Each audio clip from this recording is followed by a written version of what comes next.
Okay, we've started. Okay. Okay.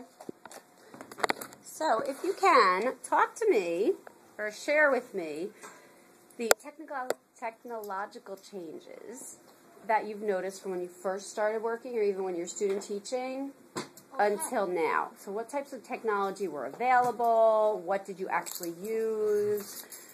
There was no technology available in 1975, so we're talking about almost 40 years ago. Okay. 36 years ago, 36 plus years ago.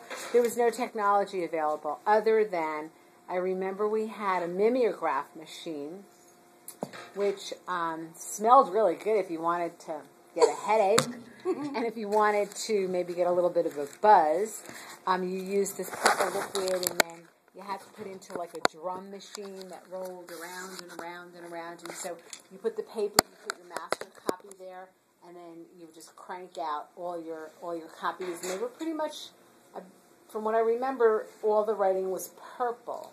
Wow. Pretty sure all the writing was purple. Was it a special ink that they used? Or? Yeah, there was a special ink that Okay. they put into, I believe it was like this little cylinder inside this drum. It was almost like a drum that you turned around. We had film strips, which had like the little holes in whatever. We had microfiche, which was in the library, Right. Where you would go and do your research. Okay. Oh, I remember that. There were typewriters without self-correcting ink. So if nobody back then, we didn't ask the kids to type anything because it was just too hard. And not everybody had typewriters because they were expensive. So pretty much it was handwritten things from the students and what we called mimeographed sheets for work. We didn't have any. I can't remember an overhead. I can't remember an overhead until maybe when I came back in 2000. Then we had the overhead machine. Did you have a chalkboard or a whiteboard? Oh, it was no whiteboards. It was a chalkboard. It was green, and that proverbial scratching your fingernail on the chalkboard. Yeah, that can happen too if your nails were long. There was nothing done if somebody had an allergy to chalk dust. Nobody knew about that. Nobody did anything about that if it was around because nobody knew anything. So we had chalkboard. We had, I want to say 8-track tapes to listen to music on an 8-track tape machine. I don't remember video cassettes. I remember languages were taught with it might have been a reel-to-reel type of thing, and but there was, it was pretty Spartan, and so technology did not exist back in 1975. Fast forward to 2000, where there was a computer in every classroom for the teacher to use. We had no internet access available if we would have wanted to show something on the internet, which was just maybe becoming popular. I don't even remember, it was so long ago. But we had an overhead machine. We had an overhead. We had those transparency sheets that you would write on. So if you didn't want to use the chalkboard, which was the first, we didn't get whiteboards in our classroom until maybe 2004 or something like that. Okay. And then only the special people got them, and then you had to wait your turn to get the whiteboards because they were very, very expensive. So we had the chalkboards, we had the overhead machine. You could make, back in 75, we didn't really have a lot of access to a photocopy machine that I can remember. Okay. So everything was mimeographed. And then in 2000, when I came back, everything was, you could use the Xerox machine. But the overheads, if you did something in class, you really had to think ahead of time, because in order to make an overhead of your Xerox paper or worksheet, you had to take the transparency, bring it to the Xerox machine, pray that it doesn't get jammed, and then you would put the transparency into the into the Xerox so it would copy machine, right onto and it would copy onto the transparency. That was the only way that you could work from the overhead with the transparency. Okay. So none of this Elmo stuff. No, Elmo wasn't until a couple years ago. And even a couple years ago, like in your classroom, she got one of the first Elmos because she was a department head. Mm-hmm. So she got, dibs on everything. She had computers in the classroom because she was a department, or going to be a department head. I can't remember if she was a department head when she got the computer pro or not. But not every classroom had classroom computers. Everything really started changing once we got our whiteboards and our our what's that thing called? Starboards, our starboards and our Elmos. And then technology seemed to boom, because then we could use the internet and show something to the class on the internet.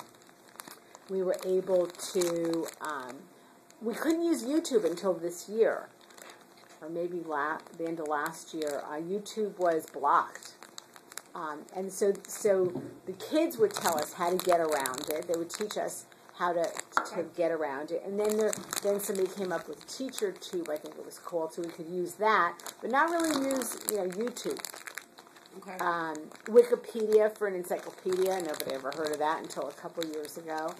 Kids had to go really to the library to do their research, whether it was at home or at school. There was, the internet. Not everybody had the internet when the internet first came out. Not everybody had a home computer when home computers first came out. So it was really a lot different. I mean, it was old-fashioned, but in a sense it wasn't so terrible, because kids had to learn how to use an encyclopedia. They had to learn how to use a dictionary, as opposed to going to dictionary.com. It was a lot more, holding a book in your hand, as opposed to just clicking away on a computer. Of course, now that I have my Starboard, I love my Starboard. I love my Elmo. I couldn't live without it. But in the beginning, we were kicking and screaming, and they took away all. I have a small classroom, so they took away most of my whiteboard space. So it used to be great because I could have kids. I could have multiple kids. If I had 6 kids in my class, I could have 6 kids coming up to the board, working their problems out all at once. Now with the Starboard, you can only have a maximum of 2. Okay. So that's not. Sometimes technology is great, but sometimes you're sort of taking a step backwards. I use the Elmo every day. I use my Starboard every day. I use my computer. We're forever coming up with a question in class, and I'll Google search. Okay. Which before we weren't able to do. I could just put it right up on my Starboard, go to my computer, have the image on the Starboard, which is great, and especially for kids with learning disabilities who need a visual besides the auditory component. Technology really is great. I've had students in the past using the little laptops that are called, I don't know what they're called. Scribes? No, they're called, oh my gosh. I haven't had a student use one in a couple of years. But they're basically word processors. Oh, okay. That the kids, if you can't read their handwriting, yes. and they have good computer skills. I can't think of it either. Okay. It'll come to me. If they have good computer skills, they're wonderful for taking notes, or they can take them from class to class, and then you just plug it into any computer, and you can print out what it is that you wrote, whether it was class notes or whether it was work that you were doing in class where everybody else was doing something handwritten. Okay. So that. So that's good. So you'd say there are advantages? Oh, absolutely. To the technology. Oh my God, the technology, I couldn't live without it. And it's especially for children with learning disabilities. It really is nice that they know how to use the technology. A lot of times they'll be teaching me how to do something with a starboard because they've observed it in another class, and then so it gives them a great sense of empowerment that, oh wow, I know something Mrs. Black doesn't know, or I can help her. There have been years in the past when this technology was new to me, where the kids, their learning curve is a lot quicker than an older person's learning curve. So they would teach me how to do things, and I would be so appreciative because I love learning from my students. I think it's an awesome thing when the kids can teach you how to do something, and they've grown up with computers. I've grown old with computers, and sometimes they don't understand what it must have been like to live without technology, and to them it's second nature. To me, I'm starting to get used to it, which is why I didn't even open up your email when I saw it this morning, because it was like technology and grad school or something. I'm like, why would she be asking me a technology question? I'm like the last person to ask. But of course, we couldn't live without technology in the classroom. It's wonderful. I love being able to have internet access and being able to put it up on the board immediately. And for kids who come up with some out of the box questions, there are times when I don't know an answer to something, and we're all learning from a Google search. Okay. So, does that help? No, oh, absolutely. Absolutely. Are there any disadvantages? The kids are way too dependent on their computers. They're, if they're working on a paper and their computer shuts down or crashes or whatever, they have to know that they have to save their work as they go. Just as it's happened with me. We used another technological thing for our students' IEP reports. We used to have to handwrite them out and then turn them in, whatever. Now we do them on the computer with a computer program. But I just learned a week and a half ago how I can't be dependent on that computer program because somebody else, everybody has access to the legal document who is a teacher. So somebody else went in, and I'm sure it was totally inadvertent, but they pressed a button and something happened to all the work that I did. My narrative was gone. And it takes a long time to work on a narrative and put your thoughts down about, the students' weaknesses, their strengths and recommendations and such. And I put a lot of work into it. And all of a sudden, it was gone, and I was freaking out. But the company that we get the service from backs up, hopefully every day. I'm not sure if it really is every day, but I had done the report far away from the date that the information was deleted, that they had backup to it. Oh, and excellent. They were able to They retrieved everything. They were able to retrieve my written report, but my report where I made recommendations that are connected to the curriculum standards and strands and whatever, they couldn't get that back. But that's a lot easier to go back and work on than the narrative, which takes hours to write. So that is one of the disadvantages. Now I've learned when I'm going to be doing my narratives, I'm going to do it in Word, save it on a computer, and then copy and paste it into my IEP document, so that this won't ever happen to me again. Lesson plans. I forgot about lesson plans. And I'm thinking, how plans. Does the technology affect your lesson plans or your pedagogy, your curriculum, your way of teaching, your style of teaching? Yeah. I mean, the lesson plans definitely. We used to, gradebook. Gradebook. The lesson plans I used to. We used to turn in our green, our black book. Our black book, every Friday or whatever, and I used to buy these little stickers. It was like a calendar, and then they had stickers. And I used to love decorating, each week with a theme and whatever. And when they brought in the online lesson plans, I was like kicking and screaming. I like having my hard copy. I like having it in front of me. But I volunteered to be with a guinea pig group of writing lessons online.